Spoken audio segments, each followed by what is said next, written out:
capek, sakit hati, peras keringat, banting tulang, kepanasan, kehujanan. Kenikmatan baru akan dia rasakan pada saat terima rapot pengumuman kenaikan kelas. Di situ kenikmatannya terasa. Demikian menghadapi ujian, kita cuma mengeluh. Kenapa ada rasa takut? Kenapa kelaparan? Kenapa kemiskinan? Di balik semua itu, apabila kita sudah merasakan naik kelas, akan terasalah kenikmatannya. Itu ujian yang ketiga. Yang keempat yang diceritakan dalam Al-Baqarah 155, wal anfus ay wa naqsim minal anfus, kekurangan jiwa atau kematian. Saudara-saudara, yang hidup takut mati, padahal semua makhluk hidup harus berani mati. Bagaimanapun takutnya kita kepada mati, bisakah kita menghindarkan diri dari dia? Bagaimanapun kita tidak ingin bertemu malaikat maut, kemana kita akan lari bila dia datang mengetuk pintu? Bagaimanapun kita ingin menghindar dari pertemuan dengannya, kemana kita akan lari apabila dia sudah datang hendak menjemput nyawa? Karena itu memang ada satu prinsip yang dijelaskan oleh para ulama kita, iskariman au mut syahidan. Mati dan hidup dua hal yang tidak terpisahkan. Oleh karenanya, kalau memang hidup, hiduplah secara mulia. Kalau mati, matilah secara syahid. Hidup mulia atau mati syahid. Jangan terbalik. Hidup sia-sia, mati konyol. Nilai yang tidak ada artinya.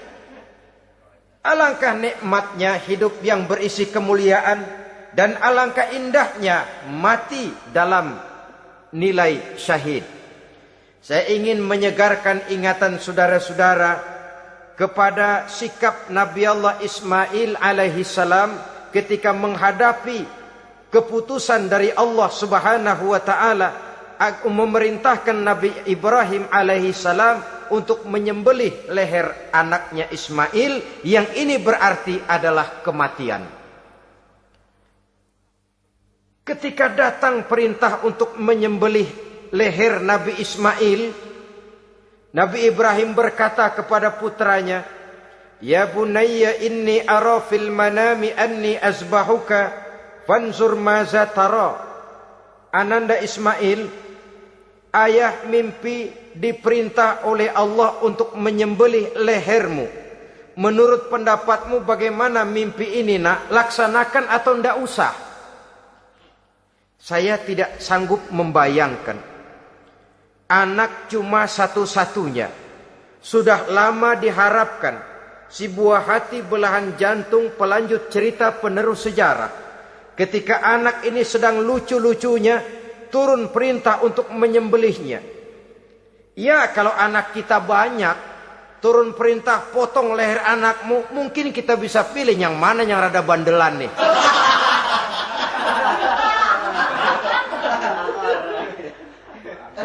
Tapi ini anak cuma satu-satunya. Lucu, sudah lama diharapkan. Dan memang itu juga merupakan ujian kepada Nabi Allah Ibrahim. Seolah-olah Allah berkata, "Hai Ibrahim, dahulu sebelum kau punya anak, kau memang cinta kepadaku. Sekarang setelah kau punya anak, masuk rasa cinta anak ke dalam hatimu. Buktikan Ibrahim, mana yang lebih besar, cintamu kepadaku, kata Allah, atau cintamu kepada anakmu. Sembelih leher anakmu." Ternyata kemudian sejarah menyatakan, Nabi Ibrahim cinta kepada Allah, beliau pun cinta kepada putranya. Tapi cintanya kepada Allah lebih besar daripada cintanya kepada putranya. Sehingga ketika turun perintah penyembelihan, itu pun dilaksanakannya, tapi tetap musyawarah dulu. Yakin itu memang perintah Allah, beliau toh mengajak dialog putranya. Ini yang penting dalam kehidupan kita, dialog. Nah, bapak mimpi diperintah Allah untuk menyembelih lehermu. Menurut pendapatmu bagaimana, nak? Laksanakan atau tidak?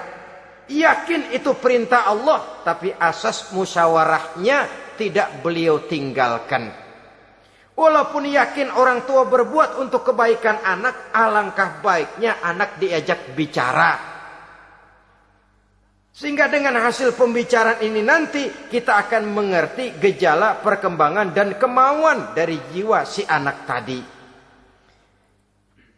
Saudara-saudara kaum muslimin, apa jawaban Nabi Allah Ismail yang ketika itu masih remaja? Beliau menjawab, ya abatif al ma tu'mar satajiduni insyaallahu minas sabirin. Bapak, jikalau memang ini memang perintah Allah, laksanakan saja Bapak. Tidak usah ragu. Mudah-mudahan nanti Bapak akan menemukan saya termasuk ke dalam golongan orang-orang yang sabar. Ini pantulan doa Nabi Ibrahim dahulunya ketika meminta seorang keturunan yang merupakan anak yang soleh. Jawaban dari anak yang soleh. Kalau memang ini perintah Allah Bapak, laksanakan saja. Saya insya Allah termasuk ke dalam golongan orang-orang yang sabar. Kalau Allah memerintahkan Bapak untuk menyembelih leher saya, silahkan Pak. Saya ikhlas, saya ridho, saya rela untuk memenuhi perintah Allah Subhanahu wa ta'ala. Ini jawaban anak soleh. Sebab itu sering saya katakan, kalau kita cuma punya anak pintar tidak soleh, mungkin jawabannya nggak begini.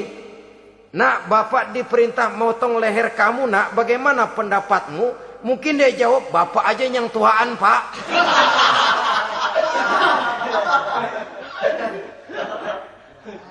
Saudara-saudara kaum muslimin rahimakumullah. Jadi prinsip ini gugur memenuhi panggilan Allah. Hidup mulia atau mati dengan syahid. Dua pilihan yang harus dua-duanya bisa kita laksanakan.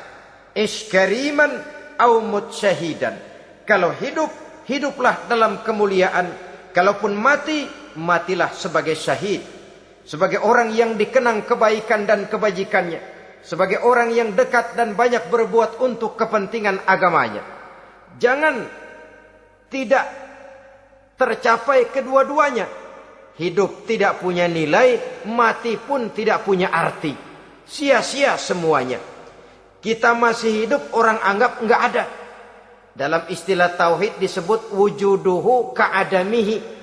Adanya sama dengan tidak adanya. Dia sih ada apa enggak ada sama gitu-gitu juga. Alangkah ruginya kalau ada kita dianggap sama dengan tidak ada. Apalagi kalau kita sudah tidak ada, ya tidak ada beneran. Iskariman au mut syahidan. Hiduplah mulia atau matilah sebagai syahid. Saudara-saudara kaum muslimin rahimakumullah. Mati sesungguhnya juga merupakan ujian. Untuk menguji sejauh mana persiapan yang sudah kita lakukan di dalam kehidupan ini untuk menyambut. Dan tidak cuma sekedar untuk menyambut, tapi juga untuk mengarungi kehidupan sesudah kematian itu sendiri. Sebab kematian bukan akhir dari segalanya. Kematian cuma satu pintu di mana kita akan masuk dan akan berjalan kembali menelusuri fase-fase kehidupan yang telah ditentukan oleh Allah Subhanahu wa ta'ala. Saudara-saudara kaum muslimin rahimakumullah. Pembicaraan tentang kematian ini pun bisa kita evaluasi. Ada yang takut mati usahanya,